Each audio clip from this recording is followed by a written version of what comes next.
And that's when I felt we were different. And being Jewish was something that caused grief and, just was part of the struggle that began. And you were expelled from your apartment by the Nazis? Well, when my father left, the three of us were left together, my sister, my mother, and I. And she received orders that she would have to vacate the premises because it was such a large building that the Germans would be taking over. And she had a couple of hours that she had to clear out, but before she cleared out, she had to make sure that the linens on the beds were changed and the table was set for company. And she was only able to take 2 little suitcases with her to carry for my sister and I and herself.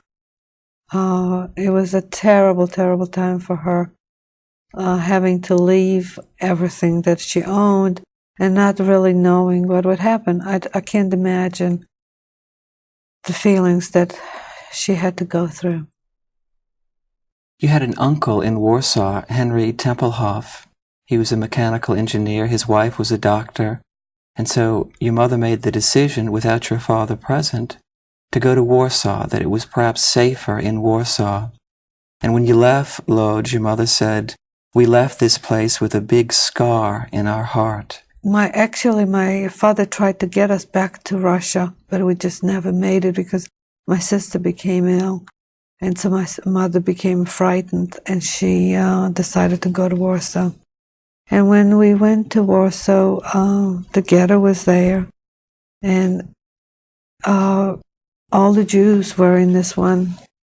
They just kept bringing more and more Jewish people into the Warsaw ghetto. She went there because my sister was ill, and I imagine that by having a sister-in-law who was a physician, that she thought we would be better off there. Of course, it turned out to be the worst place that we could have gone to. How do you describe the Warsaw ghetto? Food became such a precious possession that we didn't have it. And there were times she had to go stand in line to get the ration of bread that she would receive. And one time, she told us she came back that she had received her bread and was just leaving when somebody that was really starving ran up to her and stole her bread. And that was all she had to feed Lala and I. I can't imagine at this stage in my life as a mother and a grandmother when children tell you they're hungry and they want to eat and you have nothing to give them. It's very hard for me to understand how she did it.